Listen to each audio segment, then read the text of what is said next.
반갑습니다. 수학의 정석 실력편 차이입니다. 이제 우리가 공통수학 1, 고등학교 1학년 1학기 때 배우는 이 공통수학 1의 실력 정석을 함께 공부를 할 겁니다. 양이 굉장히 많아요.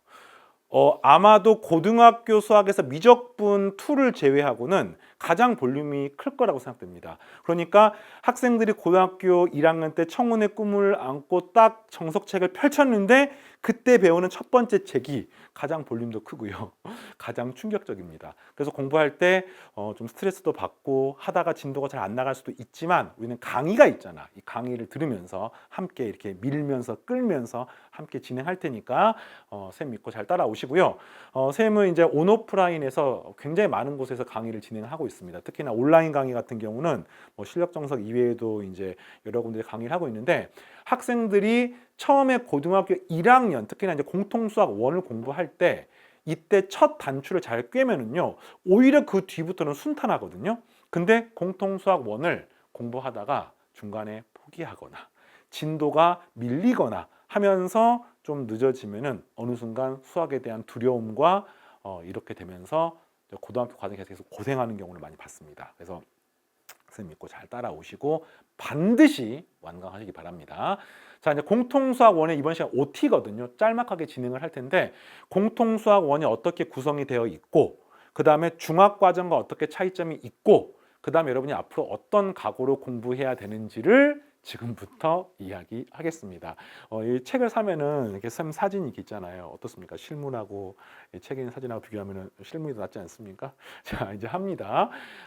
우선 첫 번째로 공통수학원의 단원 구성부터 가볍게 한번 살펴볼까요? 공통수학원이 총 19개의 단원으로 구성이 되어 있습니다. 그래서 책을 펼치면은요, 1단원 제일 처음에 뭐 곱셈 공식 그리고 인수분해, 항등식 쭉 가서 뭐 실수, 복소수, 방정식, 부등식 쭉 가면서 총 19단원까지 되어 있어요. 이게 예전 교육과정에는 15단원인가 있는데 교육과정 개편되면서 행렬이 추가되면서 볼륨이 더 커졌습니다. 그래서 양도도 많아졌고 교재도 두꺼워졌고 강의 분량도 총 19단원까지 한 70강에서 80강 정도 강의 진행을 하거든요. 굉장히 볼륨이 큽니다. 그러니까 공부를 하다가 자기가 학습 계획을 잘못 세우거나 학습 계획을 세웠는데 잘 따라가지 못하잖아요. 이거 공통수학 공부하는데 막 1년이 걸릴 수 있어요. 그래서 그렇게 하지 않으려면 딱 계획 세우고 빠르게 쭉쭉쭉쭉 진도가 나갈 수 있게 공부를 해주시기 바라고요. 크게 중학과정과 교집합이 되게 많습니다. 여기서 하고 싶은 되게 중요한 말이 있어요. 공통수학은 그냥 뭐 산술적으로 봤을 때 중학과정하고 한 절반 정도가 겹칩니다. 절반 정도가 똑같아요. 특히 중3과정. 왜냐면 공통수학원을 중요하게 다루는 거 2차 방정식. 그러니까 첫 단원부터 곱셈 공식 인수분해입니다. 중학교 3학년 때 배웠었죠. 그리고 공부하다 보면은 2차 방정식, 2차 함수 전부 다 중학교 때 나왔던 내용들이에요. 그러니까 굉장히 많은 부분이 중학교 내용하고 겹치면서 학생들이 공부를 조금 느슨하게 하더라도 공통수학 1에서 초반부를 따라가는데 무리가 없습니다. 그러다가 잘못된 습관이 생기는 거죠. 그냥 가지고 있는 지식으로 비벼보려고 하다가 어느 순간 되면은 그게 안 되는 게 생기는 거예요. 쉽게 말하면 이런 식으로 학습 부담이 커지는 게 아니라 초반부는 이런 식으로 그냥 왜냐면 중학교 1학년 때 중학교 3학년 때 배웠던 첫 단원이 곱셈 공식, 인수분해 할만해요. 그러다가 어느 순간 갑자기 확 이런 느낌이 오거든요. 계단식으로 확. 그러면서 여기서 이제 잠깐만 이 단원이 좀 어려운 건가? 그게 아니야. 초반부가 여러분들이 고등과정과 중학과정의 어떤 괴리감이 좀 이렇게 좀 덜 느껴지게 교육과정이 이렇게 구성이 되어 있는 것 뿐입니다. 그래서 공통수학원 공부할 때 여러분들은 절대로 초반부에 느슨하게 공부하면 안 돼요. 초반부에 만만하게 보면 안 됩니다. 중학과정과 교집합이 많기 때문에 사실 중학과정에서 심화과정 공부하는 학생들은요. 이 공통수학 1을 중3, 중2 때 공부하는 학생들도 많습니다. 왜? 중학과정 겹치기 때문에 중학과정에서 고난도 문제들이 공통수학 1의 실력정석 교재를 사용하는 경우도 많거든요. 그래서 일단 과목의 특징이 이렇다. 중학과정에서 공부하는 데에도 무리 없다. 왜? 교집합이 많기 때문에. 그 다음에 또 단원 구성을 보면은 제일 처음에 수화식, 그러니까 숫자, 문자 이것들이 표현된 다항식과 단형식을 다루는 방법들. 그래서 식을 처리하고 뭐 인수분해하고 전개하고 그다음에 뭐 이렇게 그다음 실수를 다루고 복수수를 다루고 이렇게 하다가 그다음에 방정식과 부등식으로 확장됩니다. 근데 이 과정도 중학 과정과 비슷해요. 그러니까 중학교 때 배웠던 인수분해 곱셈 공식을 이용해 가지고 좀 더 확장해서 항등식으로 확장되는 과정. 실수에서 확장되는 과정. 그다음에 방정식 부등식도 1차 방정식과 2차 방정식 배웠거든요. 1차 부등식도 배웠거든요. 요걸 이제 고차 방정식과 2차 부등식으로 확장되는 과정이 고등학교 과정입니다. 그리고 마지막에 경우의 수는요. 역시 중학교 때 뭐 주사위를 던지면 나오는 눈의 수가 몇 개입니까? 6가지입니다. 이런 것들. 중학교 때 확률도 배웠었죠. 그 내용들의 약간 심화 버전인데 순열과 조합이라는 새로운 기호를 배우고요. 그다음 중학 과정에 전혀 안 나온 행렬이 마지막에 구성이 되어 있습니다. 이렇게 크게 한 4파트로 되어 있는데 가장 중요한 거 딱 하나 골라봐라고 하면 쌤은 요걸 고릅니다. 그 다음 중요한 거 골라봐라고 하면 얘를 고릅니다. 그럼 이 2가지만 잘하면 됩니까? 정석 교재가 공통수학원이 총 19단원 구성되어 있거든요. 근데 이게 16, 17단원이고 이게 18, 19단원입니다. 그러니까 이 2가지가 전체의 한 5분의 4 정도이기 때문에 실제로 이 내용만 하면 되는 게 아니라 이 내용이 고등수학의 전부고요. 근데 이 내용 중에 절반 이상이 중학과정과 교집합이 있다는 겁니다.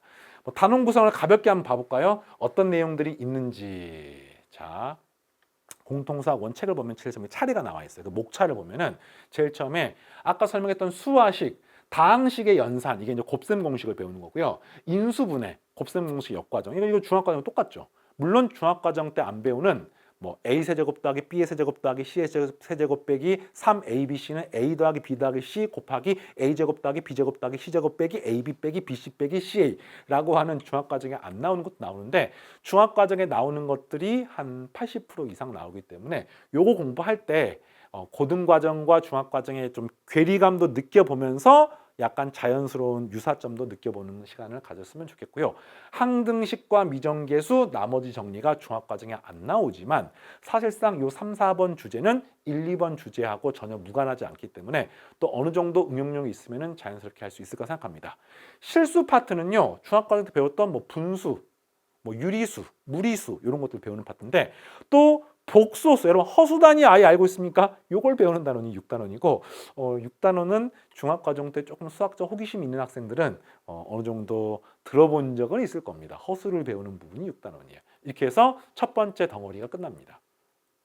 두 번째 덩어리, 이제는 방정식과 부등식입니다. 양이 엄청 많아요. 그래서 제일 처음에 1차 방정식, 2차 방정식 배웠습니까? 중학교 때 배웠습니다. 근해 공식 알고 있습니까? 2a분의 마이너스 b의 뿔마 루트 b제곱 빼기 4ac 배웠습니까? 다 중학교 때 배웠던 내용이어서 여기는 중학교 때 배웠던 내용인데 이 다음부터 물론 판별식도 중학교 때 배운 학생들이 있을 겁니다.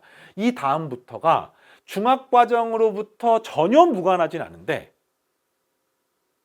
고등과정과 중학과정의 클래스의 차이를 느낄 수 있는 단원들이에요.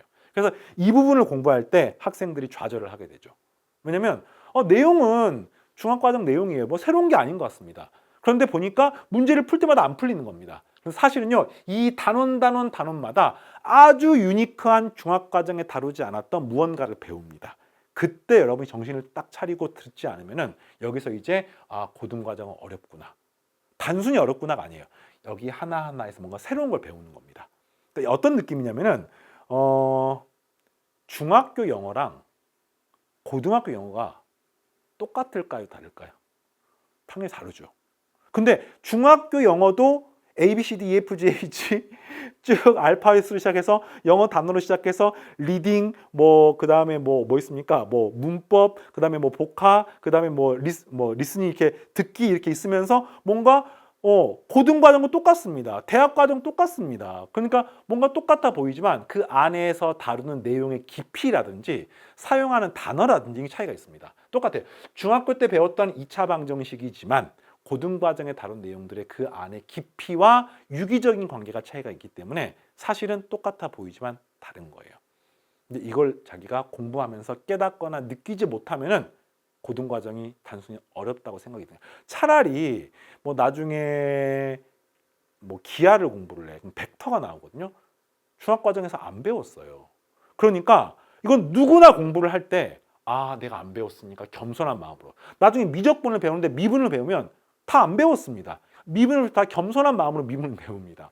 그래서 학생들이 봤을 때 누구나 미분은 어렵고 내가 안 배웠으니까 열심히 합니다. 그런데 이런 부분에서는 뭔가 익숙하기 때문에 나태해지는 경향들이 있는데 이게 공통수학원에서 가장 주의할 점이에요. 마지막에는 부등식까지 있습니다. 그리고 2차 부등식까지 배우게 되면서 방정식과 부등식을 다루는 공통수학원에서 가장 중요한 파트가 바로 이 파트입니다. 이 파트가 잘 되면 수학 잘하는 겁니다. 알겠죠? 자, 그리고 뒤에 가면 이제 경우의 수가 나오거든요. 경우의 수는 중학과정에서 배웠던 경우의 수하고 똑같습니다. 합의 법칙, 곱의 법칙 이런 것들이고요. 순열과 조합, NCR, NPR을 배우면서 퍼미테이션, 컨비네이션을 배우면서 경우의 수를 조금 더 효율적으로 구하는 방법들을 배우게 됩니다. 볼륨이 크진 않아요. 나중에 확률과 통계로 확장돼서 좀 더 심화돼서 배우는 부분이고요. 그 다음에 고등과정에서 새롭게 등장한 행렬. 이게 예전 교육과정에는 없거든요. 근데 새롭게 등장을 했기 때문에 볼륨이 크거나 막 방대하지 않습니다. 심지어요, 행렬의 연산이 끝이거든요. 연산만 할 줄 알면 됩니다. 그래서 이렇게 약간 번외편의 느낌으로 뒤에 네 단원이 구성되어 있고 가장 중요한 공통수학 원의 초반부의 수화식 파트, 두 번째 방정식과 부등식 파트를 효율적으로 공부할 수 있으면은 공통수학 원이 마무리가 되는 겁니다. 전체적인 밑그림이 그려지나요? 물론 하나의 단원별로 되게 열심히 할 겁니다. 전체를 알고 하는 거랑 한 단원 한 단원 열심히 하는 거랑 차이가 있기 때문에 꼭 단원 구성을 확인하시고요. 그다음 이제 앞으로 공부를 할 텐데 어떤 점에 착안했으면 좋겠냐? 일단 내용은 중학과정 겹치는 부분이 되게 많아요. 근데 공부하는 마음가짐이 반드시 고등학생처럼 공부하셔야 됩니다. 자, 이게 무슨 말이냐면은 예를 몇 가지 들어볼게요. 중학과정에서 2차 방정식이 나옵니다. 대부분의 문제의 목적은 2차 방정식의 근을 구하는 겁니다. 그래서 인수분해를 해서 구하거나 인수분해를 하지 않으면 대부분 근의 공식을 넣어서 계산합니다. 알겠죠? 근데 고등과정도 2차 방정식이 되게 많이 나와요. 그런데 고등과정의 2차 방정식은 근을 구하는 게 목적이 아니에요. 근을 구할 수 있는 문제는 굉장히 쉬운 문제입니다. 대부분의 어려운 문제들은 근을 구하는 과정에서 제한된 여러 가지 조건들이 등장합니다. 그러니까 방정식 안에 문자, 뭐 A, B 이런 게 들어가 있고 조건도 가조건, 나조건이 들어가 있으면서 그 조건을 토대로 이 방정식을 해석하는 겁니다. 따라서 표면적으로 봤을 땐 되게 비슷해 보이지만 중학과정에서 구했던 인수분해나 근의 공식으로 푸는 관성으로 문제를 풀면은 대부분의 고난도 문제는 안 풀립니다. 어떻게 해야 돼요? 고등학생처럼 중학과정스럽지 않게 공부하셔야 돼요. 그럼 어떻게 됩니까? 아까 말했지만 해당 단원별로 뭐 근의 분리라든지 그다음 근과 계수와의 관계라든지 그다음 2차 함수를 통해서 구하는 거라든지 이런 것들을 배우면 거기에 맞춰서 공부하고 문제를 풀 생각을 하셔야 됩니다. 그렇지 않고 그냥 이론은 가볍게 보고 중학교 때 풀었던 관성으로 인수분해랑 근의 공식만으로 문제 풀려고 하잖아요. 그러면 어느 정도 이상의 문제들은 안 풀려요. 무슨 말인지 알겠습니까? 그래서 고등학교스럽게 공부하셔야 되고요. 물론 이제 실력 정석 특히나 공통수학 원은요. 고등학생이 되기 전에 뭐 중학 과정에서 공부하는 경우가 많죠. 이제 뭐 예비 고등학생들이라든지 또는 뭐 과학고나 영재고 준비하는 학생들이 많이 공부를 하는데 그랬을 때 중학 과정을 공부한 지 얼마 안 돼서 공부하다가 그 중학 과정 관성으로 공부하는 학생들이 되게 많기 때문에 이 이야기를 하는 겁니다. 알겠죠? 혹시나 현재 고등학생은 아니더라도 마음가짐은 고등학생스럽게 공부하기를 바랍니다. 알겠죠? 자, 그 다음에 어려운 문제가 나오는 게 당연합니다. 초등, 중등까지는 어려운 문제가 많지 않아요. 또 어려운 문제도 조금만 공부하면 풀 수 있습니다. 근데 고등과정부터는 특히 이 공통수학 1부터는 어려운 문제가 여러분이 해설을 봐도 이해가 안 되는 문제들이 자주 등장합니다. 그러면 이 어려운 문제를 어떻게 처리할 것이냐. 예를 들자면 내가 오늘 뭐 학교나 학원에서 숙제가 있어요. 실력 정석 문제 10문제를 풀어오는 겁니다. 그런데 5문제를 풀고 5문제는 안 풀려요. 그러면은 그 어려운 문제를 예전 같은 경우는 뭐 풀다가 안 풀리면 별표, 풀다가 안 풀리면은 해설지를 봐, 풀다가 안 풀리면은 뭐 계속 고민해 이런 식으로 어떤 자기 나름대로의 습관이 있었다고 치면은 고등 과정에서는 이것들을 더 여러분에 맞는 습관을 새롭게 만드셔야 됩니다. 예를 들자면은 중학과정보다는 어려운 문제가 나오는 문항수가 많거든요. 그러면 중학과정에 비해서 강의나 해설의 도움을 받아야 되는 문제가 많을 수밖에 없습니다.